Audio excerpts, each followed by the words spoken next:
I'm opening. We have an eye, sort of a nostril, 2 teeth. One of the teeth has a small cavity. Close call, folks, but I think we got here just in time.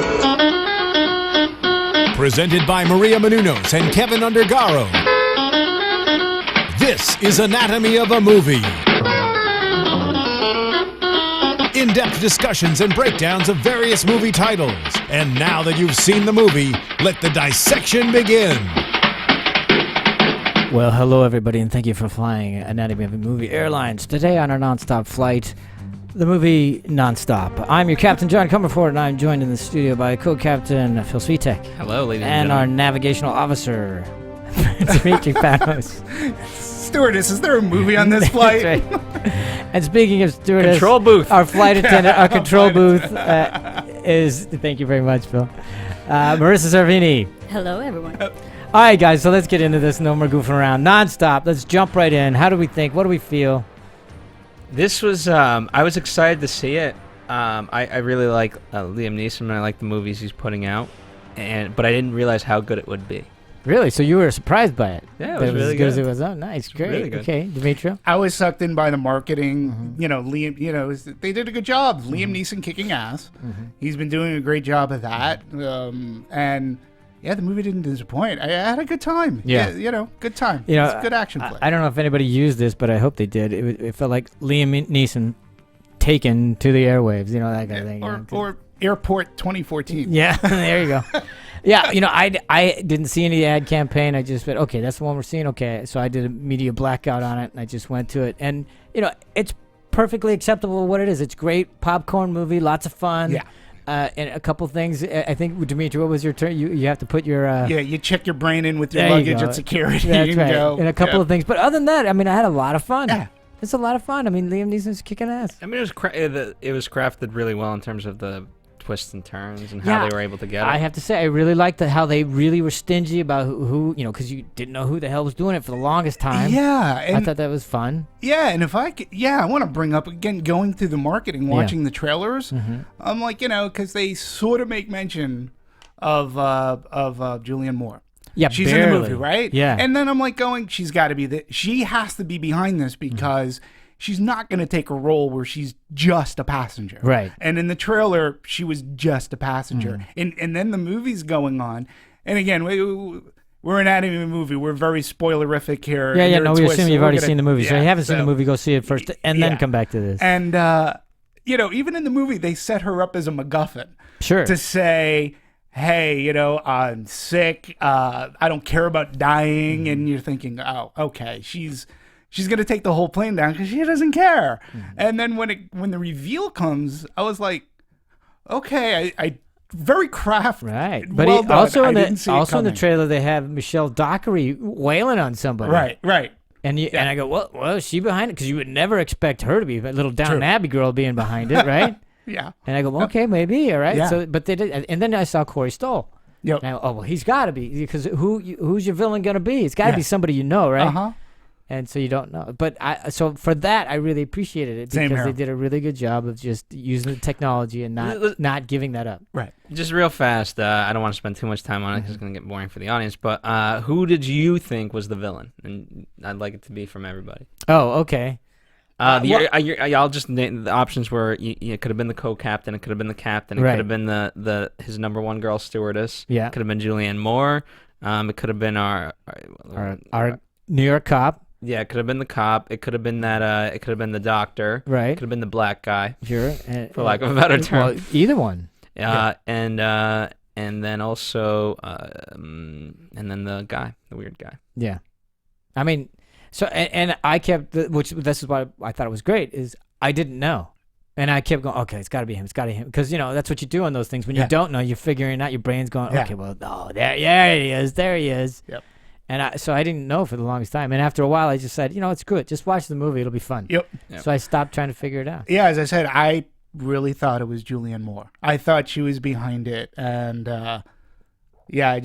I thought it was Julianne Moore from the marketing. And then even in the movie, her dialogue says, well, yeah, I'm sick. I can die at any time. And I've come to accept it. And I'm like, oh, she don't care if this thing goes down, and she is somehow involved in this, and it'll come to light, and then. Yeah, Marissa, what did you think? I agree. I thought it was Julianne Moore too, Demetri, because she ended up showing up in all these places where the action was happening. Right. I'm like, why are you the only passenger getting up and around, and you have the ability to move around the cabin and whatnot, and no one else is questioning why you're there? And she was in the same room with all the beverages. And I'm like, do they allow passengers back there? Yeah. Or up there, wherever that was? And when she was eavesdropping. And she was in all the right places at the right time, knowing the whole thing, everything Except that was you knew going she on. wasn't texting. Yes, and So I'm like, you knew she was you working with had to somebody. be a part of it, and plus she's Julianne Moore. I mean, great actress. You think you're going to use her in that sense for a bigger story. In that sense, To it be fair, was great misdirection by casting her. Go ahead. Love comes from all directions in any time and any place. In any height, any altitude. Because I mean, here's the thing. At the I end, love that Phil of all of us is the guy that lays down the platitudes and the axioms and the adages. Of all of us. Okay, exactly. Yeah. I mean, I guess you had, in some sense, you had to pay off that storyline, and Right. that was the only thing to make it go live. Like, okay, this is it. Like, now they're in love. Right. Oh, at the end, you mean? Yeah. Oh, yeah, I know. It was a little bit of the story. That was the that's only where you kind thing. of have to check things and. Yeah. It's like, yeah. And again, if you're casting her, she's got to be more than just a passenger. No, she Like, was. She turned out to and be the right. love interest. Yeah. Who knew? So Yeah. So. I thought for me it was gonna be the co-captain Okay. because he had those weird looks. on that weight For the unit. most part, I thought it was Corey Stoll because he's a New York cop, but I don't ever remember him looking at a badge or it's like, you just assume he is, you just accept that he is, and he can't, but he asserted himself so much into that so he's kind of directing the quote takeover of the hijackers. So for a long time, I was thinking it was him. he was there were more red herrings in this movie than Fishmonger and Haymarket. But done well. Nice. Okay. But done well enough. It I was. Mean, really? Come on. When it got to the reveal, I was like, "Oh wow! I didn't see it coming." Okay, but was that any of a letdown at all? That it was that guy and his partner that was running the show. It wasn't a letdown to you? I don't think so, because at the beginning of the movie, we're introduced to them already, and a lot of TV shows and other movies do that same thing. Oh, I know. It's someone you've already seen, but you wouldn't think of, and especially being on a plane filled with a bunch of unknown civilians, it could be anyone. And I liked how they played off of that and had that big reveal at the end. Okay, well, I'll just say that I was a little bit marginally, it didn't ruin the movie at all. I mean, it's just like, but I go, that's it? And that's his beef? Really? Yeah, again, the motivations, we're going to nitpick. The motivations. Yeah, but that's what we do here. No. But I thought that, again, I agree with you. I thought the motivations I thought it was going to be grander. Like, how is this going to teach? Like, with everything that's gone on, like, this is what you decide to do. I know. I mean, because the point he wanted to make is that we're no safer than we were after 9/11, and we should be. And so I'm going to do this to hopefully change things. Like, if 9/11 didn't do it, you think this is going to? Right. So, but, so anyway, but then again, he is irrational. Yeah, that's the whole point. I mean, how rational was he? That's true. I mean, his partner, I'm only speaking as a writer going, okay, I think you could have come up with a better argument. I don't disagree. Yeah. Motivation. Were you disappointed? I was not. No. And it was, to me, what made it funny was the banter back and forth. Like, this plane, we were never getting off this plane. What? What you mean we're never getting off? No, we have parachutes. We're getting off the plane. Yeah. Right. So, that kind of exchange was funny to me, and so I went along with it. Yeah, I mean, they were smart enough to just move fast, just get on by it, and get back to the action. I agree that the motivation wasn't as strong. I think had any of those two guys, if it was more personal, if they mentioned, during that whole 9/11, the certain family member that was really close to me died, and they were affected personally. Well, he did say his dad died. He did say his dad died. Oh, did they? Yeah, he did. But I agree with you. But the fact that it wasn't bigger. Exactly. And here's the other thing. Even though I really, really liked not knowing who it was for a long time, the price you pay for that is you don't really get to know your villain. For instance, like another hijack type movie, Executive Decision. the villain, you get to know the villain pretty quickly right Sure. on, and so you get to spend some time with them, and get to really enjoy not liking them and wanting them to lose and all that kind of stuff, and you don't get that opportunity here. Here's my only counter to that. This played surprisingly more like a mystery. Yeah. And in fact, they even reference, the director references like, this is like a Murder in the Orient Express kind of and it's a locked door mystery. So except there's nowhere near the time or the clues to figure it out. So not much of a mystery. You kind of just kind of go, okay, what's the next thing? But it was a whodunit, like who's doing this. So yeah, but they didn't. But in those kinds of movies, you get clues every once in a while, and then you go, oh yeah, and then you can kind of figure them out. You don't have time, and they don't give you the clues to. They so don't. You pretty much just have to go for the ride, which is fine. It's a fun ride. See, and they say like, okay, so you had that one guy who sort of kind of buddies up to Liam outside the airport. Sure, asking where he's going from. Yeah, and then you had the other guy. Like it sort of made sense because then you had the other guy who worked for the phone company who knew how to manipulate the phones. So when it happened, I was like, okay. Oh, no, they laid it in enough. It was great. And it was a great cover when he says, why did you ask me where you were coming from? Right. He paid me $100. I mean, all that. I bought all that. I was like, okay, so somebody's, because somebody had been manipulating everything from the beginning. Yeah. So I completely bought that. Yeah. But I'm just saying that there's a trade-off when you do it that way. And that's fine. You just have to live with that. I mean, for me, the fun part of it, it's kind of the whodunit, but it's also you're learning, like, wow, this guy's really smart. Yeah. He knew about, look at all the things that he knew about. Yeah. Starting with, the partner or whatever you want to call him and the cocaine. See, but that's another thing that kind of bothers me. Is that he's so smart to figure all this out, but then his reasoning is kind of lame. Yeah. And it's like, come on. He's that much of a genius. He's not irrational then. He's pretty... I've met a lot of geniuses that don't have common sense. Well, okay, but it's obviously this thing is well planned out, very methodical. I mean, so I was like, geez, you did such a great job everywhere else, and then you kind of phoned in that. Yeah, well, to me, it was almost so planned out. It's like, really? You planned out that you knew Liam Neeson was going to take that guy out? That was going to be the first murder, so to speak? Oh, yeah. Well, I was like, wow, that was impressive, I go, wow, and you really planned you that have out. to go with it. You just kind of go with it. Okay. But, yeah, you have to go with it. But then in the same breath, you go, wow, that was sort of clever because our guy that's supposed to be the hero, he does the first killing. Yeah, which was great. That's a great little twist. I've never seen that. And it's like, all right, nice. Yeah. We're in for a different little ride here. That's good. Yeah. Plausibility? I don't know, but it's fun. It is just a movie, so... Yeah, my brain was in with my bags and it went overweight, so I had to pay the $25. So it was checked in. Mine was in the overhead. Lucky you. But I interrupted you. Do you Well, remember? no. Do we want to take a step back and how it fully got made? I know. Yes, let's do that. We kind of jumped the gun a little bit. We did, but we had. I mean, we had. I was chomping at the bit to talk about it. So, all right, let's talk about how this movie got made. I know that Demetri's done some heavy research on this. I'm going to let you. Yeah, I mean, the.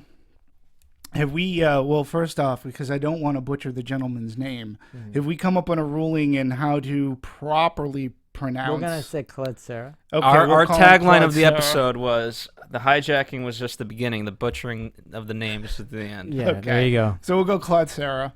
Collet-Serra, the director. He was with Joel Silver, and he'd actually been given this script, and basically he liked the fact that it took place in this one setting. Oh yeah, which is actually sort of kind of interesting because going back, if you notice, there weren't a lot of exterior shots of the plane. No. So a lot of it's in this one setting. He really enjoyed that because for him it sort of kind of made it Hitchcockian. Yeah.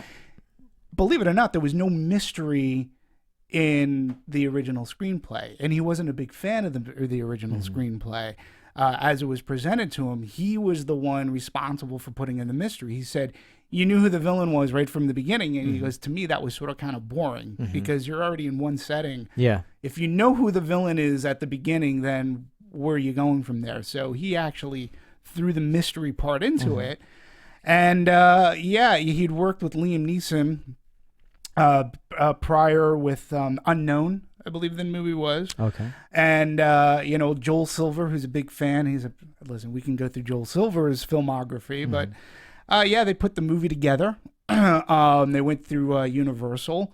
And lo and behold, we got the movie that we ended up getting. They for its budget. Yeah, what's its number? Well, the production budget itself was $50 million, and then the total budget, which includes P&A, was $80. Wow, So they got a really good deal. Yeah, all things For an action considered, flick? for an action Yeah, movie, that's a good deal. Yeah, I mean, $30 million. Your prints and advertising. I would say a lot of it went into advertising, and I think they did a really good job advertising this movie. So $80 million to make this movie. One setting, one location. They shot on location at JFK in New York for 2 nightmare, days. I'm sure. Yeah, apparently I love it because. Wow, what do you think? You're making a movie about not flying and then the joys of terrorist attacks. We have to let you film. Do we have to let them film here? I mean, I just think that it's great that they. It took them 3 hours a night. Cast, just to crew, go through equipment, just to go through security, and they put them through all the rigors of security. So, no, leave your water bottles. No. Can you imagine? It's like water. What? Yeah, you got to throw those away. Exactly. On a movie set? Are you kidding me? Oh my! Yeah. So, and then when you think about it, it really was a tight. Yeah, it was very taut. It was very taut, and they used their soundstage where they filmed it in New York very well. Making obviously things are cut out, but the way that they filmed it was. Yeah, let me ask you this, because I know we're jumping again, but since we're talking about the way they filmed it, and it only cost $50 million. Yeah. I mean, anytime you can get an enclosed setting and have a nice taut thriller in it, that's very inexpensive to film. But I never really felt like it was in any way shortchanged by being in an airplane for 90 minutes. Well, they were clever in that, you kept going back to the cabin. So that, you know what I mean? So, okay, one location, but within that you had the bathroom, you had the cabin, you had the first class, you had pilots, drinks, exactly. You had the and back. you had different cameras, video camera angles of other things. So we went outside a few times. I think it was once or twice. We went out one window, came down to the main cabin, came back into the cabin. And again, we I think most of us have some familiarity with the plane, but they were great in this movie as to mapping out the geography. Yeah. I thought they did a really good job. And when you do that in an action film, and the audience has a good idea as to where the characters are playing this, where this is all playing out, that's a really great idea. It's really well done. And being that most of us have some semblance of knowledge of okay, we know the pilots are up there, there's first bathrooms class over here. Yep. Oh yeah. Well, yeah. The window seat is over here. Yep. So they did a good job. Yeah. And we always knew where we were. I thought they did a really good job of context. Yeah. Because it would easily, if you're in one location for very long, it can get really boring because it's the same camera angles, whatever. I thought they did a really good job of choosing that so that you weren't bored. The interesting angles, at least enough to keep you occupied or moving fast enough where you never felt like you were just going, oh my God, can we move, please? Yeah, and it kind of just the style of it kept overall with him and how he was feeling. Yeah. Remember, especially in the airport, we're kind of getting that look, and it's the hazy look because of course he's a little bit drunk, so he's trying to check out. Okay, what do I got? And so he's eyeing everybody up, and you don't quite understand why at that point, but yeah, it all made sense eventually. Yeah. And again, when you're looking at that script, and how much, it's taught, there's some action, and then for a director, he was challenged. He's like, how am I going to pull this off? Like, I have to, we really have to be methodical, and we have to choreograph a lot, and they took time to do that. And and they could. If pays you're off. going to be on a soundstage, you got plenty of time. You have complete control over your environment. That's great. So you can do that. So, but okay, so because you just mentioned it, that was one thing that bothered me about the front part of it. Is a little front loaded for me. It's like, oh, okay, he's drinking in the first shot. Right. Okay, he's got a drinking problem. He has a kid. Let's get him all in quick. And I'm going, all right, that's a little heavy. Because but you said if we're we're not going to get to know the villain, so if anything, we have to know Liam Neeson. No, I agree, but it could have been. And this is just again, because we're nitpicking, and I'm going to be very nitpicky, it would have been enough to know that there was the kid in because then I would have known that. Because he easily, when he went into the bathroom to smoke, and has booze there, it's like, why do I need it at the front? All I need is somebody looking at him like his buddy saying, noticing the eyes. I mean, you didn't have to hit me over the head with that. It felt as like, oh, here's the please thing don't be for me. formulaic. For me, because Liam Neeson, he's such a responsible action hero. Sure. From what from all of his movies, and eventually we gotta just make a series where he just kind of cops to it. It's like, oh man, why does this stuff keep happening to me? Yeah. But What a week I'm having. you know what I mean? It for me, it just sets him so differently. Now he's irresponsible. Yeah, but I'm just saying, you'd still been irresponsible because you would have known, oh, he's got a hangover, so that, and then he's drinking on the plane, right in the middle of his work He's day. an alcoholic. Yeah. I mean, I actually, like, for me, to me, it set something up that, again, we hadn't seen Neeson do, and it does set up, like, he has, again, something that sort of surprised me, because he's supposed to be our quote-unquote hero. That speech that he gave towards the end of the movie where he's like, yes, I've done I'm an alcoholic. He goes, I've made questionable choices in my life. I'm not a good man. He goes, but I can save this plane. And the mere fact that it was written in for your hero to actually admit that he's got a lot of foibles and that he's not really a good guy, like, to me, I thought that was brave. And Liam Neeson was able to do it in such a way that I was like, hey, I'm on board with him anyways. He's not a good guy, but I do believe his resolve in wanting to protect the people on this plane. That I know that you've said, like, that was the moment that I really had to check my luggage. That did not work for me at all. No. His speech just went, are you kidding me? So that's the speech, and all of a sudden everybody goes, oh, okay, he's a good guy. No. I think they use his flaws pretty effectively, in my opinion, because it shows that, yes, it kind of discredits his job as a, responsible marshal. And I think had they really, really played that up, that he's an alcoholic, why do we have to trust him and whatnot? And then it made the audience and also the other passengers on the plane believe that he could be a terrorist because he's done all these things. He is another civilian. No that's trying to question. take over. I think they laid it in really great. I'm just saying the speech that he gave to I just didn't buy it for a second. They're seeing all this footage on all these news feeds about what he is and who he is, and then he turns to me and goes, "Okay, all right, I'm an alcoholic," and they go, "Oh, okay." That, like, what? You're gonna just? Who wouldn't say that? I mean, if you're trying to take her off the plane and you're going to everybody just believes it right away. It's like, okay, you're right. It's like, wow, that was easy. To me, it was just way too easy. It's just way too easy. And I went, but you know what? I think they had to knock that out of the way so he can help and the passengers can allow him to help self the plane. They do. So they have to. They resolved that really quickly. They do because they have to get the movie done. But again, I just think it was way too easy. Endings now, for me, I don't know if this is just me, I'm noticing it more, but endings now have so many twists and turns, more so than old movies, right? And so in order to pull all those off, we got to move, we got to move a little bit quicker. And had we spent more time on that, and then dealt with those guys, and now we got to land the plane, and now the little girl's falling out, and all this stuff. It's just sometimes it gets a little overexhausting. I agree, and I'm not suggesting that I wanted to take more time because I did not, and it served the movie. I just didn't think it was as deft as other things that they did. I'm just thinking again that part was phoned in for me. It's like you could have come up with a better resolution than just having him say, okay, fine, I'm an alcoholic, I'm not a good man, but I can save this plane, and then all of a sudden everybody who wanted to kill the guy goes, okay. Yeah, who else are they going to wait? I just don't even go there. I mean, you didn't even need it. Yeah, you could have done a different. You could have handled it a different way. And for me, that was just too easy. Because I'll tell you why. Because usually in script writing, you want your guy to be at his worst, at the to be in the dark night of the soul, or there's no way to get out of this, and his way out of it is going, okay, I'm a drunk.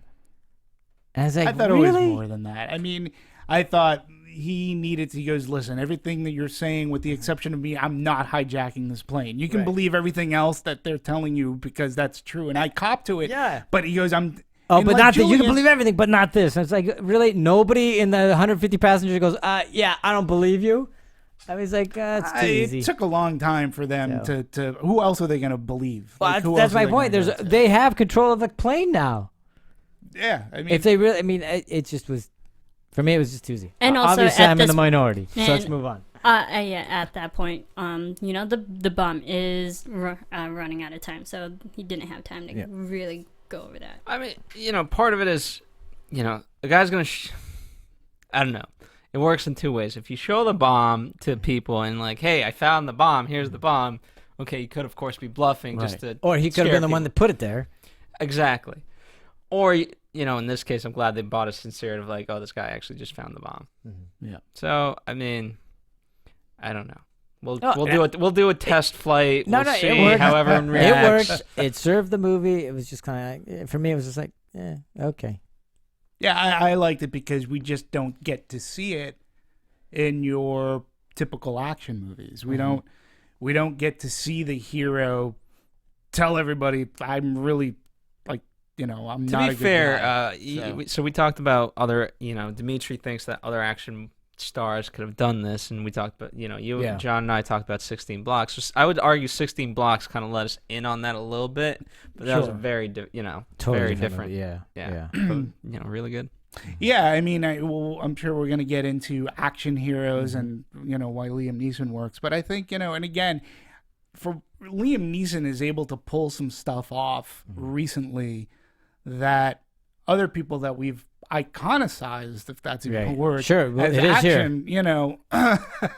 as action heroes. And most recently, he's been able to really pull things off and make things that are unbelievable sort of believable, like you believe in him. So yeah, we did have the conversation about like who else might have been able to play this role, and I said, Bruce Willis plays the everyman all right, and like maybe even, I know, here, just recently we've had this movie, and I think like a week before was this other movie called 3 Days to Kill, and Kevin Costner is trying to take this Liam Neeson role, action, resurrect his career. Is a Luc Besson movie, which Taken is a Luc Besson movie. 3 Days to Kill was horrible. But I was thinking, what if they offered this to Kevin Costner? Kevin Costner might have been able to do this. It was a better script, and he might have been able to do it. But right now, like, people like Liam Neeson kicking ass. Yeah, I think for me, it's a little bit about. I mean, if Bruce Willis, I'm sure he could have done it. Served the movie very well in the lead role, but I like it Liam Neeson because I think it's because Bruce has had so many action movies that Liam Neeson, I believe more like, oh, he may not make it, even though of course he will because he's the hero. But Bruce Willis, I kind of he's gonna. For me, Liam always his movies are smart in the way he handles and figures these things out. Right. For Bruce, I think it's different tactics. Yeah, and don't forget, I mean, Liam Neeson, in the action movies that he's done, like the movie like The Grey, things didn't necessarily end up so great for his character. Yeah, I didn't see that. Saw that movie. So, I mean, he's been taking roles that could be, their action genre, but they're different outside of Taken because there's a sequel. Like this character is different from his Taken character, from his unknown character, from his Grey character, from Qui-Gon. So he's embraced this. He's had a great renaissance, and he's had a really good run thus far. And who'd have thought? Yeah, and you know what? And I kind of agree with that. And also Bruce Willis and Liam Neeson, they have different appearances. I think Bruce Willis with his Die Hard movies, his character usually goes into big bad situations like, well, F you, I'm still going to do this and I'm still going to come out on top. And then I think with Liam Neeson and his movies such as Taken, he realizes the bad enemies and goes after them, but not for himself. He goes after it for someone else, and he helps in that way. So they go into it with like different mentality and mindsets. Yeah. And again, I think, a lot of people are crediting Taken. Right. I mean, you can go back to Star Wars Episode 1, but don't forget he was also in Batman Begins. He was in Rob Roy, too, way back then. Yeah. He was in Excalibur for a while. I love that movie. So, but but he's no complete stranger to being in big action kind of movies. But I think that's the part that works for him because he's not really easily associated with it. He will be now, whereas Bruce Willis or somebody else, he is. Yeah. And that's why I think Liam works better in these because you're not sure how it's going to play. And he was in the A-Team, which in all honesty, I didn't think it was that bad of a movie. But he played He played Hannibal. He was Send the your George Papard. comments to Demetri Panos. The A-Team movie I'm isn't kidding. that I don't know. bad I of didn't a- see it. I'm just Battleship, on the other hand. Okay. But, and again, when you're looking at, he was Zeus in Clash of the Titans. So he's been picking all these different roles. Yeah. And, he'll do it. Take it. He's become accomplished or more recognizable as he's been getting older. He's like a fine wine. He's just getting very seasoned. I thought he did a really nice job. There was only a few times where it was kind of a little.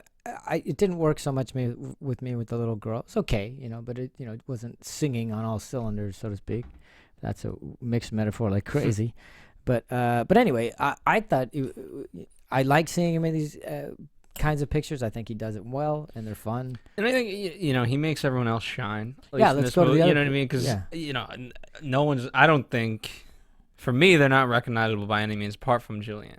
Right. And obviously that's on purpose because had you all of a sudden laid in Ryan Gosling and this person, you're like, okay, one of them has who the hell's the killer? That's why I thought Corey Stoll was. He's the only one that was kind of rising at the moment. And So. I have to go back too because this was a movie that I actually I helped promote was Darkman. Oh sure, yeah. He was Darkman, which is an Absolutely. action with Sam Raimi, dark. Right out of it. So he's been doing this for a very long time. It's only until within the past but he's done a 8 bunch of years stuff that- in between them. Yeah. So, but Yeah. let's talk about the other actors. And so you just mentioned Julianne Moore.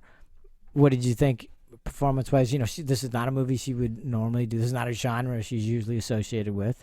But does she fit in nicely for you guys, everybody? What do you I think so. I've always liked Julianne Moore acting and whatnot. I felt like this was a very simple role for her. I don't think they utilized her acting abilities to the greatest. I mean, she was a passenger. Yeah. She was along for the ride, and I felt like they didn't utilize her talent as much as they could have. Yeah, I would agree with that. I think that's a shortcome of the script, but certainly not Julianne. I mean, she's serviceable. I She think. does a I fine mean, job. I think she really enjoyed her time with Liam.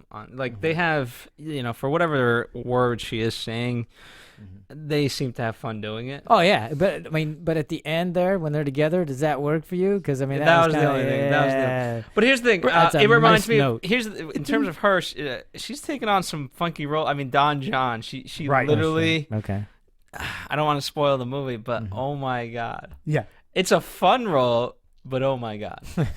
And so she's kind of playing these different roles from what I'm used to seeing her in. And so this, again, is it the greatest in the world in terms of what they gave for her to work with? No, but she had fun, it seemed. Yeah. And she was Liam Neeson suggested her. for Oh, the is that role. right? Yeah, I'm Okay, trying to there you find. go. Apparently, Nice. they had worked together before, and he suggested her for the role. Listen, I agree with you. She's been taking. She was in Carrie. She played Carrie's mom. Yeah. I thought she was really good. She was in Don John, which again, she was really good. But it was a different role for her. There is a sex scene, by the way. Yeah. What? Spoiler alert! They're not even covering that movie All right now. Don John is about. Anyway, Yeah, the whole so- movie's about about- just porn and sex. Yeah, and she's been in a lot of movies, but I think for her too, she's taking roles that are obviously she wants to work. I don't think, and she's taking roles She's that filling out her resumes. Yeah, and I think, but she's taking some chances. Like, Sure. I'm not sure that an act like I don't think you'd see Meryl Streep playing Carrie's mom in a remake of Carrie. But Julianne Moore, like she's like, hey, I want to work. This seems like I can make this my own, and she does. She does make it her own, and so when she's in this movie, she does add. Between her and Liam Neeson, the other characters aren't necessarily as recognizable. Oh, I know. I mean, let's just talk So- about, like you were saying, let's fill that out even more. Yeah. She does a thing like Game Change. Right. And then she does, the kids are all right. I mean, Right. so she's all over the map. I mean, I All think she over the is. map. I mean, and it's terrific. Good for her. Yeah, Congratulations. she's in. Yeah, and- she's and going to be in the Hunger that's- Games movie. There you go. Yeah, Go ahead. and that's what I'm saying because she's done The Kids Are All Right and stuff. So like seeing her acting ability in Yeah. that one, and I just wanted to see more from her. I mean, her character, you can feel for her. She has that sob story. But honestly, this is one of, I think, Julianne Moore's least memorable roles that she's done recently. Yeah. Yeah, I mean it's not as meaty as say her character in Lost World. Right. But I think that really speaks to the genre. I mean, it's really hard to turn something really memorable. First of all, this isn't your movie. You're a supporting actor in it, and even as a supporting actress, you're not a huge part of the movie. I mean, yes, you have an integral role and everything, but it's hard to have a memorable performance as that character. It would have been interesting. I'm just gonna throw this out there. What if it was a female U.S. Marshal? Well, that's what I was saying. The next thing I hope she does is goes on the other side. What if and becomes Hey, she played Clarice Starling. There you go. That's true. It was delicious in the role. It I'm was. sorry. Oh. Sorry. Speaking of big actresses, let's talk about Lupita. Okay, there you go. This is it. All of 2 minutes. There you go. That's right. Okay, I'll bring this up too. I mean, Oscar winner. And she took this role. She filmed this after second 12 film. years. Yep, she filmed this after. Now you can go into vulture.com and they have everything Lupita Nyong'o does in nonstop. And literally it's like a page. And they break it down via dialogue, both on and off screen. And even the twists. And well, I imagine her future roles will be a little meatier. But you know what? In fairness, Yeah. she did just come off of 12 Years a Slave, but she filmed this before she even really got big, before anyone really recognized her. Right. So I can understand why they didn't give her a bigger role, because she was still clearly. so brand new. oh Absolutely. no, we're just in the lieu irony of the fact that she's a Oh yeah, Right. Oscar I get winner that. now and then this. Yeah, I think when I was invited to tweet during the live for Anatomy of a Movie, I said, "Oh my!" When she won the Academy Award, I wrote, and I said it jokingly because I said, "Wow, she was awesome in Nonstop." There you So and she was fine. Yeah, she was, fine. but it's Absolutely. funny. Like, and again, this Vulture thing that I found, Vulture.com. They go as far as, we glimpse the back of Lupita's head as she asks Michael Dockery what the hell is going on. Like Michelle, we glimpsed the back of her head. Like, this is like what she had. So Okay, but now since you just mentioned her name, let's talk about Michelle Dockery. Sure. So she obviously well known from Downton Abbey. For those of you who don't know, been not aware of what TV is these days. Hugely popular, most popular television show arguably in the world right now, and seen in 150 countries. So. And then she gets this role, which is a huge departure from her role as Mary.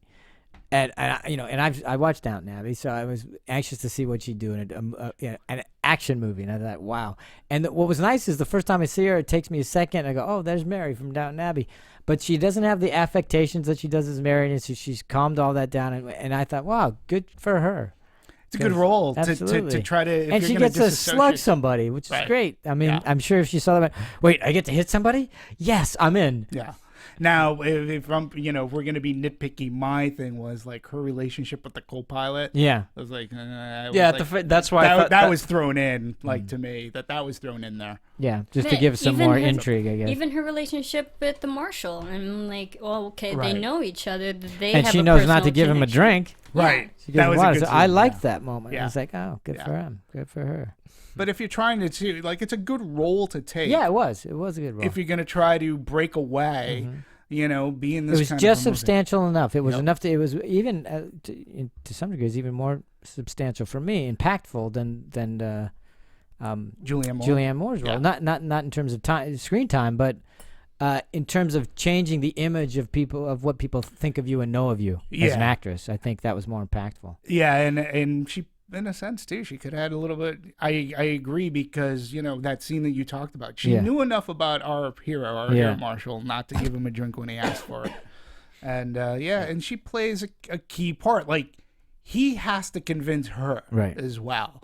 So I think that once that happens too, she's almost like a focal point. Well, she's us. Yeah. She, okay, if she's gonna believe her, then okay, we'll go along with this. I was believing, was there ever a time, because nobody said this at the beginning of the show, was there ever a time you thought Liam Neeson was actually the terrorist? No. Marissa, did you ever get caught by that or no? No, Yeah, I didn't no. think so. Okay, great. So, all right. So that's Michelle. She did. Sir, you want I to mean, say anything if about they Michelle? want, if the movie actually wanted to make a statement about terrorism, they would have made him the terrorist. Right. That would have been it. Right there. Fooled you all. Ha, you bastards. And what is Liam Neeson doing as the terrorist? That would have. I mean, All right, again, that would so have been a big what statement. do we think about our other guys? Corey Stoll, I thought he did, he's just coming off House of Cards last year, so did a great job there. Now he's in this. I thought he did fine. He had me fooled. I was believing that he might have been the guy. So Yeah. I forget the Arab's name, but The doctor. The Yeah, doctor. the doctor. He it was one of those things when you're watching it, you're like, oh. You know what I mean? It just goes, and I wonder how many people that watched, that was just so stereotypical of like, he's got to be the one. He's got Yeah. But you knew they threw that in. That's just why like- they did, absolutely. Yeah. And Corey was even, it's got to be him. yeah. Yeah. I was he was the least like it was Plausible, so, he was because the it was least so plausible. obvious. It was Yeah, so obvious. It was all it was too obvious. Yeah. So. Yeah. And they made him a doctor too. So that was, Yeah. And he always had the Yeah. the head dread, like his head turban, or I don't know not a what, term. I can't remember what it's called. Yeah. Yeah. The headdress. Always had that on, and everybody was giving him the looks, and Yeah. yeah. And everybody would. If he was on a plane, everybody Yeah. giving those sadly. sideways glances. Absolutely. Hey, even the director has said that going through airlines, he gets profiled, so to speak. Oh, does he he? said, Because- yeah, he yeah. said at one point going through an He's airport, Spanish? he was Spanish. He's He was Spanish? stopped 3 times within 50 meters. Wow. He said, I was stopped 3 times. He goes, it is what it is. He goes, Mm-hmm. I can't get upset about it. That's what security is. And knowing what, now when we went through the stuff at JFK, Right. I'm not surprised. Okay. So in terms of the rest of the cast, I really don't have anything bad to say about it. I mean, I thought they all did their jobs. I mean, Yeah. it all worked for me. Did you have any issues with anything, or did you just like it? Did you? I like that. I mean, you're saying some of them are more. To me, they're not as recognizable, or at least they changed enough where I didn't and so I like that aspect of it. Yeah, as they I kinda said, blended had you in. cast this is an American Hustle where you need an ensemble cast Yeah, for Right. this. Yeah, that's true. Because it would have just taken away so much. Yeah. Yeah, I think they blended well. think it like Scoot McNairy. I was just looking him up, and he's revealed as being one of the baddies. And this is a guy that was in Argo. He was Toby? in 12 Years a Slave. I'm sorry. Okay, go ahead. He was in Killing Them Softly. But he's, I'm looking at him, and he's distinguishable enough. But I remember when I saw him, and I'm like going, who is this guy? I just saw him in something, and and it was like, he was in Killing Them Softly, only because I just had seen it on cable. I'd forgotten that he was in 12 Years a Slave. So when you're picking people who have a distinct, he has a look for sure. I thought they did a great job casting. I mean, the Good guy job that plays, casting. I don't even remember, the CPA, the guy that does bankruptcies and whatever. Oh, that guy was good. I thought, because he's almost forgettable. In terms of, no, I only mean that he blended into the rest of Right. the crew, not Yeah. the crew, but He was a the passenger. passengers, exactly. So good casting on that. Yep.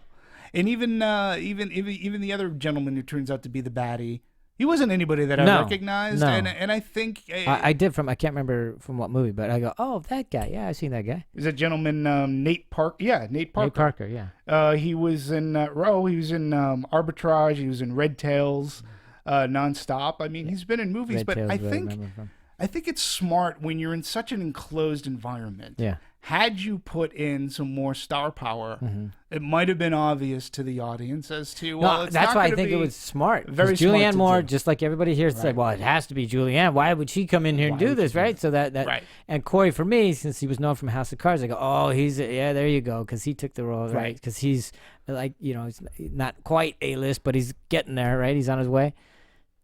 And so I thought, anyway, everybody else kind of blended in. Yeah. So I thought that was done really well. Yeah, I agree. And it lent to the suspense and it lent to the mystery. Because even remember, okay, the guy who was there with his new wife, I guess they were newly married. No, I thought Looked they a were lot the like the guy who was actually shooting the video, and I'm going, wait, are they the same? Yeah. I mean, that's how much they blended in, and you couldn't quite tell. And I Like thought people on a plane. exactly. Yep. So I thought that was done very Yeah. well. Yeah. In terms of people on a plane, right? This kind of goes more into cinematography, but they always had those shots, and especially like the first 20 minutes, and pardon the pun for this movie of it. It was all about like which one of them's texting, and we always had those shots Right. of like looking at them, and what I loved is like him, we were always like, who the hell's the mother texting? Yeah, exactly. Where's that mother? It's like, yeah, and I couldn't see it. Since you brought up texting, I actually thought too that it was great how they using technology against our hero. Yeah. And it's sort of funny, like, I don't know if the influence was from Sherlock, But to me, they do put that the- the pop up thing from Sherlock a lot. Putting But the but text it on works. screen rather than seeing it on the Right. It's so It much works. better. It's I so hate, much easier hate and- reading it on the damn Yeah. things. The thing for me is that I had a hard time believing that they had service on planes. I mean, you're up in the air. I mean, if anyone's been on planes, some people usually have a hard time getting on the internet and whatnot. And then the fact that no one had problems using all this technology, and even the kid uploading the videos to YouTube and like Yeah. the media, I had a hard time believing the technology would actually work against our action hero. To be fair, yeah, I mean, it's amazing how far flights have come. Yeah, Like, and good they were, ones, that you part was on a separate network, so I bought that. I don't know if they really do. I'm assuming they do. The marshals are on a separate network than everybody else. Yeah, they're on a separate network, So- but the but then- fact that the kid was uploading Right. videos like Right. Then willy nilly. No. Yeah, I then had they a hard bring time them up. believing Yeah, I mean, Yeah. I don't. I've never. When I'm on a plane, I'm not online. Yeah. so I don't care. No, neither am So I. I don't know many, how Here's he. the thing: so many people nowadays. It's incredible how fast and easy you can get online. Oh, is it? Oh, absolutely. Yeah, what's it called? Boingo or something yeah, like you that. get- it's incredible. You spend Especially- like $9, but it's not that. But it doesn't. To Marissa's point, Yeah. it's not that like you wouldn't be uploading videos. It's not that fast. It's not the best. But, Exactly. I understand You know. that. but it's a movie, and again, you Well, gotta go all with it. London Airlines apparently has very good service. Apparently so. Very good Yeah. online service. Well, just one of the had Liam Neeson's character had to upload a video, then yeah, it would have taken 5 days just to do it. Yeah. You know, Post But- to YouTube. but again, as John, it's working against them, and so yeah, everything. Yeah. You go all the days of all the times for the internet to work on this damn plane. Why has it got to work today? Yeah. And it was exactly. interesting too because they could have shut it off Yeah. at any time, and he's like, "No, you have to keep it on because I want to communicate, which Yeah, I I didn't have get to do. because wait a minute, I thought you were on a private network or a separate network. So if you shut everybody else's down, why is that going to shut yours down? I just didn't. That part they didn't make that the clear. kill at all. switch cuts it all off." Yeah, it's like, it cuts it all off. That's ridiculous. What's the point of having a separate network? I don't know. be I don't have an answer to I don't- that. well, but I'm not But a that's- U.S. Air Marshal. No, now, neither am I. now technology is working against us. Thanks. So let's move on. All right, but let's move on to direction. We talked a little bit. Unless anybody else has anything to say about yeah, actors. this is part. This is kind of this is direction as well as technique. Just in terms of so much of the technology, various things, and eventually it became so quick of like, hey, let me see your phone, and Right. and just even seeing like the nudie pics. And, Yeah, exactly.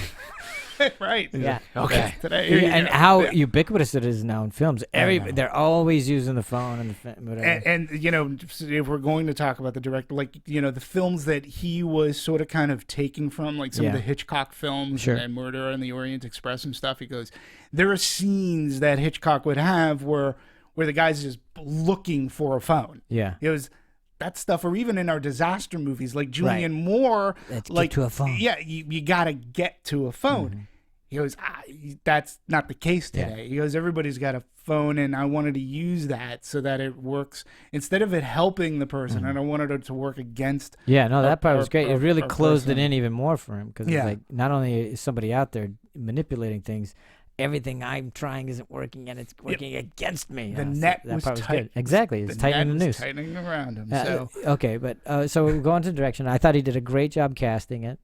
He and the casting director, Collet-Serra, and the casting director. I don't know who the casting director is. I thought that the choice to make it a mystery was a lot of fun, even though the little trade-off that I mentioned earlier, but Sure. still a lot of fun.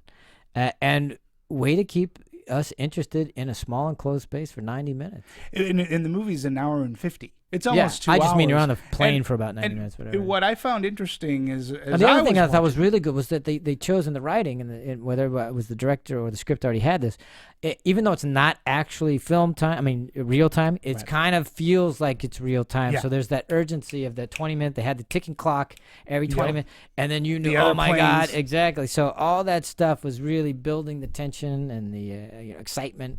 I thought that was very well done. Yeah, they did a good job with his pacing, because when you break it down, like, this movie is not Taken. Taken No. is like once his daughter gets kidnapped, it's boom, you're off to the races, and it doesn't let up. Yeah, until you're This done. movie has dialogue Yeah. going on, and in fact, it in a sense you can almost say it's a potboiler, because there are Yeah. there's the fight scene in the bathroom that was really good. There was some good camera work that goes around the plane. But as far as action and fighting goes, a lot of it doesn't take place until the third act. Yeah, but you have this 20-minute thing. So everything's, you get a lull, and then you get 20 minutes, and you're ramping through the 20 minutes, and oh my God, who's going to die, blah, blah, blah, blah. Ratchets and then up. somebody gets killed. Oh, crap. Now we go into a slight little low, so you're going this. It's definitely a roller coaster. and the way that he is finding out, like, how the pilot dies, and he goes into the bathroom, and so it really took its time. It wasn't wall-to-wall action. No. It used its times, like, very well. But good tension building. Yeah. Keep the adrenaline rush. You get a nice jump of it. Yeah. And it worked. It made it yeah. entertaining. Like, he does a good job. One thing that I found that it was interesting with him is he is one of those directors that wants to hang on to film. He's like, I'm going to shoot on film. What's his reasoning? Do you know why? He just prefers it? Yeah, well, he goes, part of his reasoning is he goes, I think that everything changes when it goes through a Mac. He goes, he feels it's cheap. He goes, I think people then don't pay too much importance to the take. If you can do 40 takes. He goes, I try to work on like 3 takes. Film is not forgiven. It doesn't allow for 40 takes. You're wasting money. Right. And he goes, when I'm working with Neeson, with Liam, I should say, he's like, he goes, we can do more takes for a technical reason, but for the most part, it's about 3 takes, and I get those 3 to choose from. We do 3 takes, we move, and if you're able to do 40 and then erase them, whatever, then it just becomes, I don't know, it's not my process, he says. That's interesting, because you could, I've done it both ways. Film has boundaries. Yeah, I know, but I've done both ways, because even if you're shooting on with digital, you just go, you got 3, because we got to move. Right. I mean, it's time is money. So I mean, what Anthony Hopkins says, you get 1 for you, 1 for me, and 1 for camera, and then we're done. Yeah, I mean, again, to me, the whole digital versus film debate, what some people don't equate to is, you can film the rehearsal. Right. And so, meaning like, hey, if you have film, you're not going to film the rehearsal. Right. But if you're using digital and you're going, hey, on. you know what? Why don't we rehearse it? Maybe a magic moment will happen. Yeah. We'll walk through it and then we'll film it for real. Sure. But maybe within that rehearsal, we'll get something gold and we'll just move on. Yeah, that's their time to explore or whatever. So, but I don't know. There are some directors out there too who like to take multiple takes. Yeah. Clearly. But let's face it. Even with film, how many? 100 in Eyes Wide Shut. Yeah. Oh. Yeah. Okay. I mean, he was known for taking quite a few. Aaron Sorkin is known for taking 1 million shots too to get the correct one. So it's Penny Marshall, for crying out loud. I think it ultimately comes down to the director in that sense, because he's got to lay down the law. I mean, you look at the Wachowski brothers, and speaking of a guy who's someone who's worked with Joel Silver, they've obviously worked with him on the Matrix movies, and yes, they worked in film, but I imagine when they work in digital, they literally know exactly what they want. Right. So if they want John just to say one line and a close up, we'll just shoot that. Yeah, we don't need the rest, blah, blah. We'll know how it all cuts together. Yeah, exactly. So it really depends. Yeah, there aren't that many people. I mean, there's probably more. The director that we're talking about right now, Collet-Serra. Spielberg likes to work on film. Christopher Nolan is he's just, it's going to, I don't know what's going to, he's going to go down kicking and screaming. And J.J. Abrams, the movie that he's, Star Wars, is actually going to be shot on film. Interesting. Might be the last movie. I mean, there was really big news today. The last domestic film lab in LA is shutting down. Whoa. Yeah. That's so huge. It's going to be leaving it to a private company who's going to be doing the film. Wow. There are things that are going on. There was an article in the LA Times about IMAX is going to be shutting down at the rate. Like, true IMAX is film.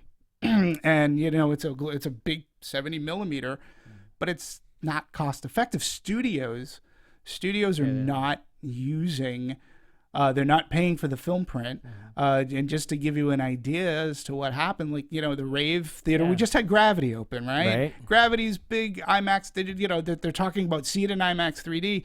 In this theater, they didn't have it. They were playing Elysium in like its 12th week, and I remember talking to the exhibitor, going, What the hell are you doing? And let's face it, China won't allow anything in this film. They want all high def digital. So and he said So that that's IMAX screen that's is the burgeoning filmed. market. Yep. Is Pacific Rim. So And Warner Brothers didn't make filmed IMAX prints for Gravity. yeah, And so that theater had to continue to play Elysium. Elysium. There you go.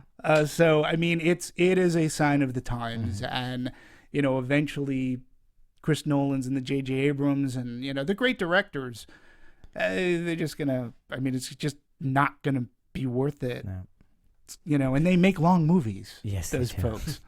Let's move on to cinematography. We've already talked a little bit about it. I don't have anything more to say, but I haven't let you guys say something. But I really liked their choice of angles. I liked the way they came out of the plane, went back into the plane. I loved the shot looking down on the plane when we were first in the air. Yeah, thought that was Great a great shot.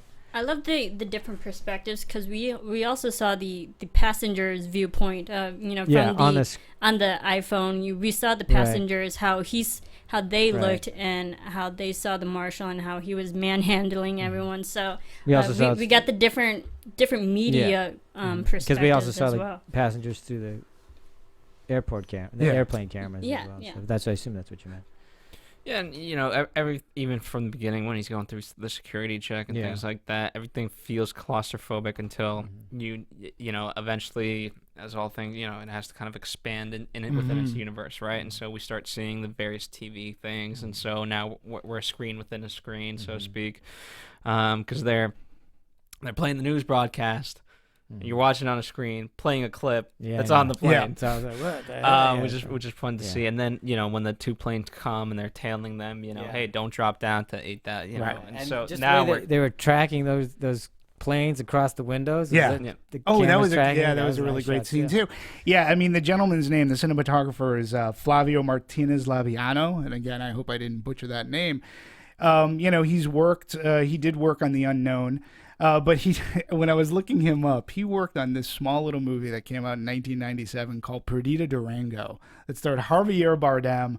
It has I'm telling you, folks, right now, find it on Netflix. This is one of the most bizarre Quentin Tarantino-esque movies that you will see, and this guy was the cinematographer on it. And I was like, oh my God, I saw that movie. It is, I'm telling you, you've never seen a crime movie like this one. He was a good cinematographer in this too. The other thing too, I find that cinematography does help in the pacing of your movie. The director, cinematographer, and editor sort of have to almost work together to figure things out and how to place a camera, because you need your pickup shots, you need to do this, and then your cinematographer has to know how this is going to look and ahead of time. He has to have some idea how that's going to edit. Absolutely, and especially for an action movie, you have to literally be moving. Yeah, so most of the camera is moving. Yeah, there's a lot of that. And the fight scene in the bathroom, which we can talk about in a little bit. Let's talk about it right now. The fight scene in the bathroom is a good scene, and that other scene in which was about 8 minutes, which went from one end of the cabin all the way around and ends up in the other thing. I mean, again, your cinematographer is working with your director, and the editor has to know what's going on because he or she is piecing this. Yeah. Like, how is this going to look? So, we were talking about that bathroom fight scene, which is a really great scene. It takes place sort of at the beginning of the movie. And, they actually built a 2-scale airline lavatory. And, they had, it took an entire day to shoot. It was 40 seconds of screen time. They had 70 cuts, 70 cuts edits, in the entire thing. It was not filmed in sequence. And to me, it's just amazing. Movable walls. Movable walls, take out the mirror so that, Liam Neeson's looking up, apparently looking in the mirror, and all these different scenes that cinematographer had to get the right angles to match it up. Yeah. And because we've done this a couple of times, when you just go, okay, I just need the insert. Just give me a foot turning on the faucet. Go. Right. Yeah. All of it. It's so tedious. But okay, good. Next. Okay, I just need your hand reaching the gun. Go. Got it. Go. Move next. I mean, it's just Oh my god! And for 40 seconds, you had 70 cuts. I know, it's crazy. And but to me, that fight, how we can talk about how a movie is overcut. It's like a bad music video. I didn't feel that fight scene. And number one, I felt the fight scene was claustrophobic. Yeah, I felt like it was really tight. The other thing that they had to do as well. You had moments of slowing down though too. Right. Yeah, because just that tension when he's reaching for the gun. And Yeah, you got to focus on these various aspects of it, and so so if you just took 70 divided by 40, I know that's a fast number in itself. But then to be able to say, because you had to let those shots breathe, right? Yeah. So those other ones are even tighter, right? Yeah, it was. And the style of fighting too, actually, because they trained with actual U.S. air marshals, and the way that they fight, from what I learned, is that they have a different technique. It's not necessarily all big roundabouts. It's very close quarter combat. Yeah, they're using pressure points. They're using the twisting. Yeah, of the that's hands. why he does the thumb and the carotid artery and stuff like that. Yeah, they're doing different things now. U.S. air marshals are saying, we're usually doing this to subdue alcohol-related problems. But in a fight scene like that, when you have two people who are the air marshals, they both know their how to hand-to-hand combat was like really well done and. It's a well choreographed scene, and it looked good because of your cinematographer. And especially the end of it, because when those shots did start to breathe, and that gun's coming, and he's going, don't do it, don't. He's got the guy's neck. He's gonna snap at any second now, and you see that gun just twit, and I just go, please, because you're gonna hear that sound. Yeah. So I don't know about you guys, but it's like a balloon. Oh God, here it comes. I Here know. it comes. I'm the same way. There it is. Yep. So. But it was very well put together, and it looked solid. It looked clean, and when you're filming in an enclosed area, you got to be. This should be our bridge to editing because we've already talked cinematography. So Phil, let me jump in here. They knew which shots to, again, it's a perfect marriage of the various things. They knew which shots to reuse and how fast, and so the other kind of motif throughout was the captain's viewpoint, right? Right. And he later on said lock the door and things like that. And so initially it was like, hey, who's right? It was the knock and who's that? And we're on that shot for a little bit longer. Then eventually it just becomes the running joke of like knock knock, and here I am again. So they were able to speed up some of those things and make them funny. Yeah, and the guy too. Listen, the guy's had a great resume. His name is Jim May. Okay, he started off as he was a visual effects editor, and he worked on movies like T2, Armageddon. I mean, he's working on big films, working with visual effects editing and cutting that. And then when he's going into his feature films, when he's just like an editor, hey, the guy worked on The Hitcher, Texas Chainsaw, Chronicles of Narnia. So Cowboys and Aliens, he was the editor on, the A-Team. So he's got a great... Good CV. Yeah, and but good for action because he knows how to put together visual effects and how those shots are going to look together, and then how to do an action scene, and if I have to meld the two. And I felt that the pacing too was really well done. For it kept to a mystery, kept me on suspense. But it didn't exhaust you. Where sometimes when it's just when it hammers you. Yeah, and it's like, all right, already knock it out, and not for once did I ever feel that. I think. They knew when to place in reaction shots of the other people, right? Because I think if it's successes in anything, I think it's in that. Because obviously you're going to follow around Liam Neeson, but when everyone's kind of looking, of course they have those shots, but placing them at the right moment, so you for go the like, right is it the length?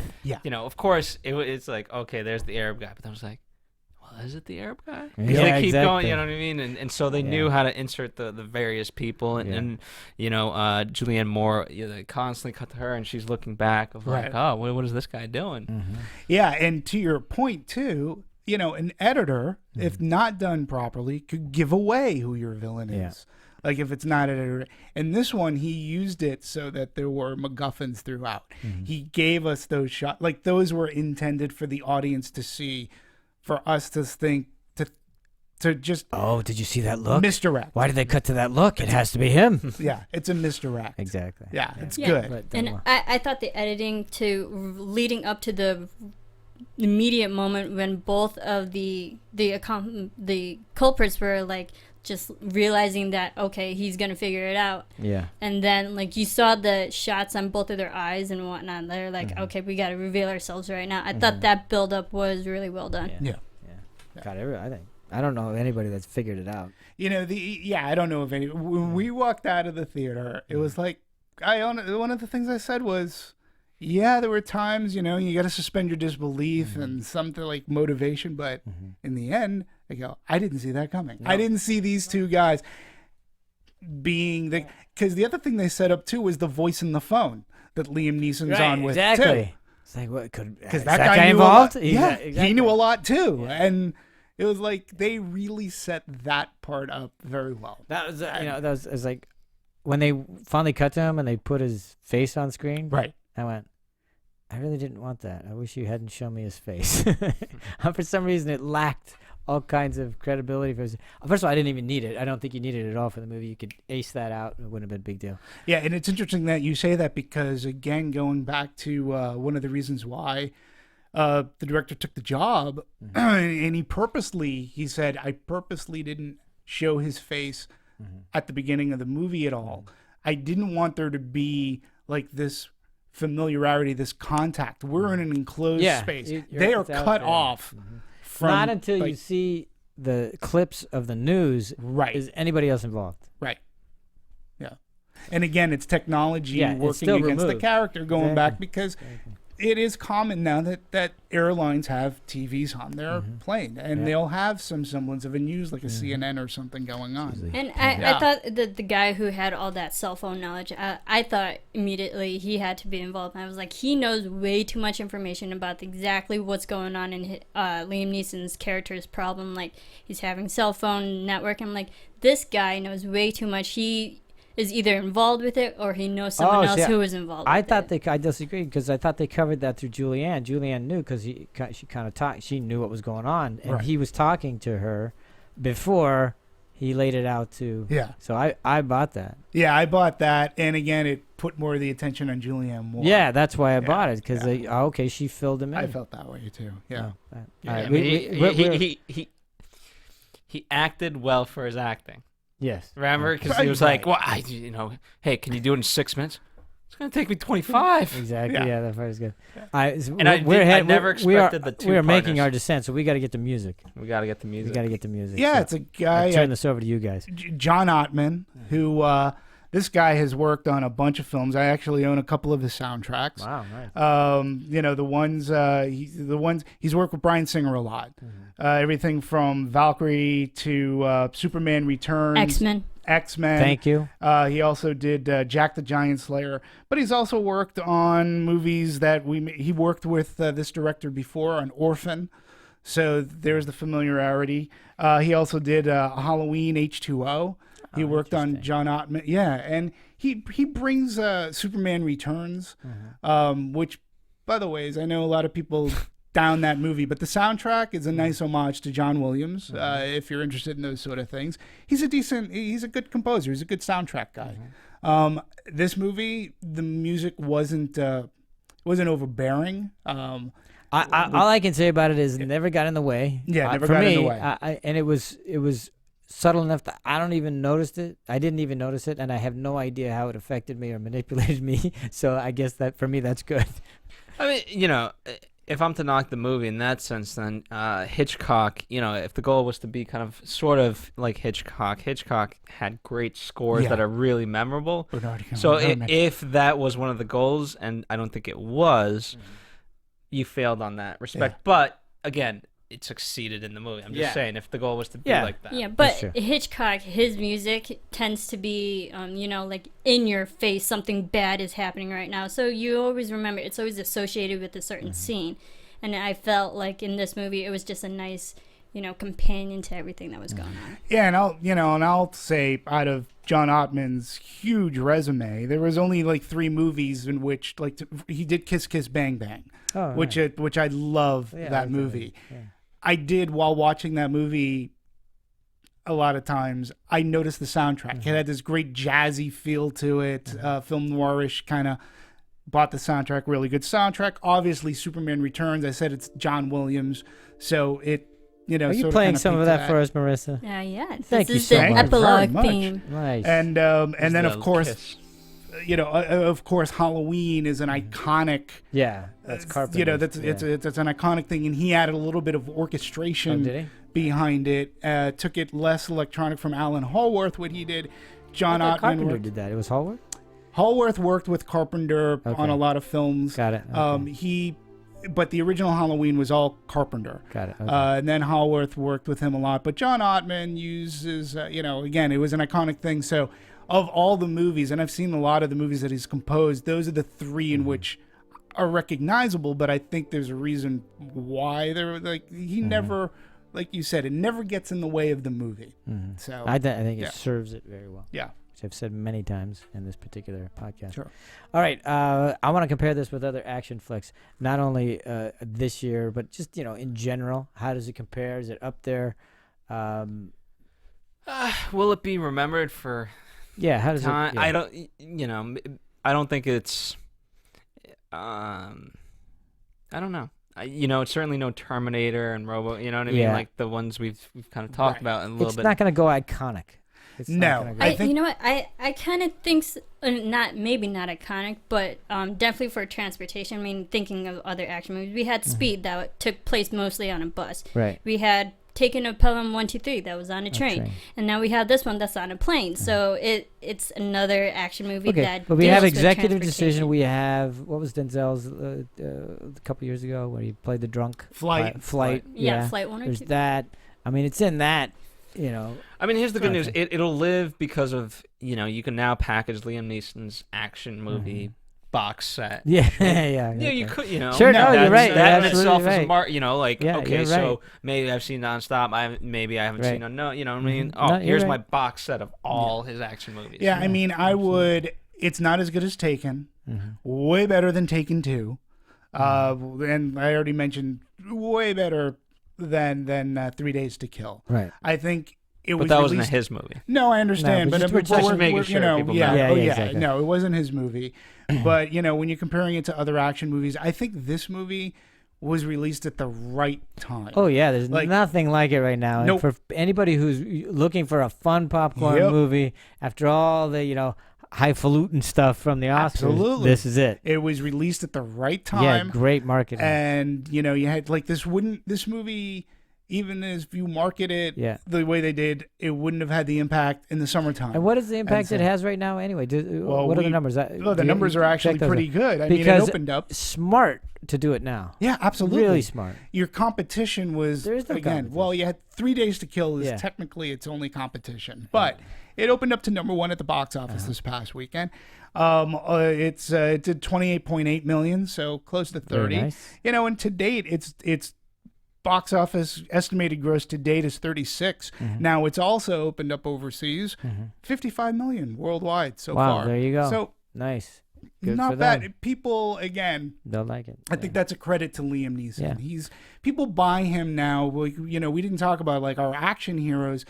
I think have drastically changed. We don't have the cachet that say they are used to be the 80s and 90s. Jason Statham I think is adds credence to being in an action movie, in the Yeah. right action movie. But it's he has like comedic action roles. Usually, but I mean, let's face it, The Mechanic was not very funny, no. but very good and action. his flick. last movie, Transporter, though, I think is more. But like, of a okay, the documentary. bank It's got some job, humor. right? Absolutely. That Yeah. You but, know, heist, funny. but not as act- much of an action flick as Jason normally. But I hear what you're saying. I agree with you. yeah. I mean, but he's he's a good action star for Yeah, what for what absolutely. he's able to do. And we were talking just before we started this podcast, like, we have Stallone, Schwarzenegger, who are desperately trying to revive their careers Mm-hmm. in one way, shape, or form. And in the 80s, Stallone sort of kind of, they become so much larger than life that in this role, they wouldn't. They grow beyond the role in They some do. sense. They need And- a bigger canvas. And you can't be as sympathetic. Like, Stallone's great with Rocky and Rambo. He can make those characters be the underdog, and he can play the sympathy card.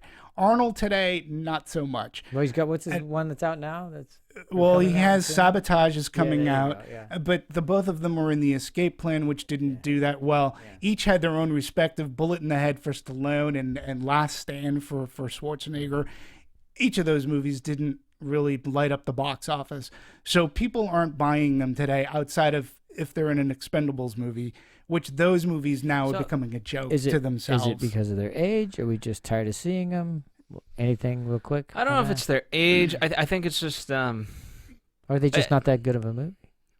I think it's partly that, although I haven't seen most of these. That tells you something though, because you haven't wanted to see them. You haven't heard buzz enough to go see them. And to me, it kind of taints what they did in the past. And I like the Expendables. It is a parody. It continues to parody itself more and more. But that's what I buy them in. Mm-hmm. But I buy the first Expendables was really good because it did it in a wink wink nudge nudge, where the second one was just that was pushing you over with the self parody and the self of they become caricatures almost, and it's tough for them to buy that. That's why, like, Bruce Willis, to an extent, he's always played the everyman. But I forget who said it. Maybe he too, like, that Bruce Willis will come out of it regardless of whether what part he takes. Liam Neeson has sort of kind of snuck in this role. That's why I think it's as very we said, effective. He's been doing it for a long time. He's played action parts, and now he's just like, Taken was the one. When he has that line, he goes, I have a certain set of skills. I think part of it, honestly, is his look. Because he does not look like... I agree. I was like, he's very gruff in and the everyday he civilian. doesn't have the body of a Schwarzenegger or a Stallone or anything like that. And, he, even though he's a big guy... He's imposing. But it's not like he carries himself like the others do. Sure. It's just, he doesn't. But part of it is now, you have, the new transition is just action superheroes. Yeah, that's it. You know what I mean? Like, okay, you have Thor, you have all that's you talk about, okay, you got to take on something larger than life. Well, okay, now you can be a deity or you have superpowers. That's it. Yeah, and that's what you're doing. And Vin Diesel, to an extent, he too has had his Riddick, but the Fast and Furious are action movies. In that genre, he works. He's really well, but this is a guy Taken. Unknown, Taken 2, this movie, outside of the sequel, Taken 2, his character has been different. And, the interesting thing about this director, too, is 3 of his movies, from Orphan to Unknown to this movie, has had some semblance of a twist at the end that has worked.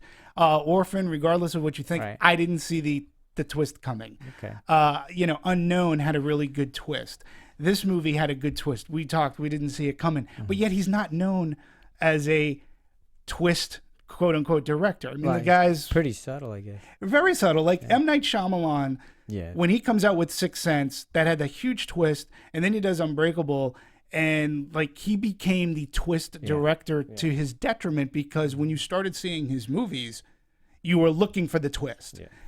Well, I hate The Sixth Sense. Okay. No, because it's all that. Here's the thing. There's a difference in the twist that happens here versus in The Sixth Sense of, look how clever I am as a filmmaker. Mm-hmm. Okay. You know what I mean? Where this is a twist for all the characters as well as the audience. It works for the movie, as opposed to like, hey, here's just a filmmaking technique. Yeah. And I was able to fool all of you. Yeah. Well, on that note, we have to say to bring our tables up and locked, and bring the chairs to the full locked position, because we're about to land. Make sure your seatbelt's on. We need that last words. Anything anybody has to say? We will not be doing The Sixth Sense. Yeah. Anytime soon. Yeah. Clearly. All right. Okay. Overall, I thought it was a great movie. It was well directed. And earlier, I had mentioned Aaron Sorkin was actually David Fincher. I was thinking Social Network was known for like a million takes. Yes, it was. And Aaron Sorkin wrote it. David Fincher. That was where my mind. David Fincher is one of those directors. Even Girl with the Dragon Tattoo. But overall, I thought it was a fun, popcorn movie. Yeah. It was short, even though it was an action movie, so it kept my attention the whole time. And I liked how they played off different characters that could be any regular civilians, could be anyone. So I liked how they played to the audience with that. Last one. Anything? That's it. Okay. Had Yeah, some fun. enjoyed it. It's for what it is. It does it well. It's a lot of fun. Go watch it. You'll enjoy yourself. It was a good hangover movie. Yeah. Now, because now here's the thing. Now we're getting back into the now Grand Hotel Budapest is coming up, and I'm excited. 300. I'm that's 302. Yeah. What are we calling it now? 302. Yeah. 600. Yeah.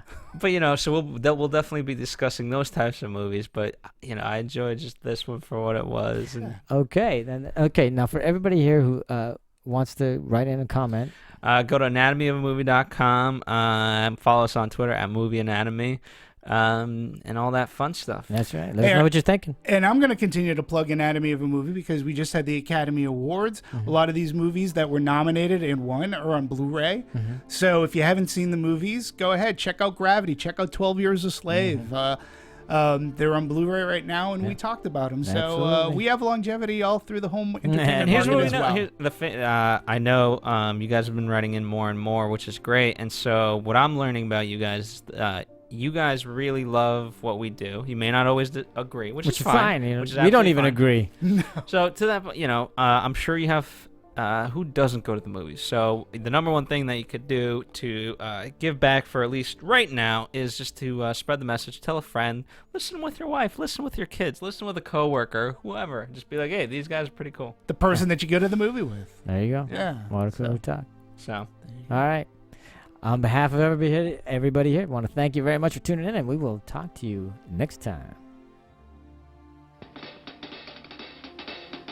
From producers Maria Menounos, Kevin Undergaro, Phil Svitek, and the rest of the Anatomy of a Movie staff, we would like to thank you for listening and subscribing to the show.